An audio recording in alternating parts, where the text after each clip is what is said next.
আরে পাগল, তুই রাব্বির বাড়ির সামনে বইসা মদ খায় পাগলামি করতেছস? আরে যা। আজকে তোর কপালে দুঃখ আছে। করক যা করার। কি রে, তুই আমার বাসার সামনে বইসা বইসা মদ খায় মাতলামি করতাছস? আমি মদ খাই নাই, আমি মদ খাই নাই তো। এই দিগায় মুখে মুখে কথা কস। তোর কলিজা কত বড়? আমি তো মদ খাই নাই, আমি তো দুধ খাইছি, দুধ দুধ, আমি মদ খাই নাই।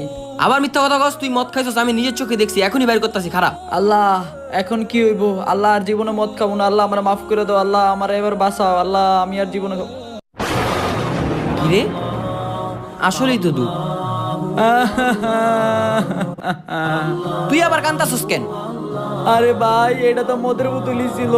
আল্লাহ আমার ডাক কবুল করে ফেলাইছে। আমি আর জীবনে মদ খাবো না। আমি আজকে থেকে নামাজ পড়বো।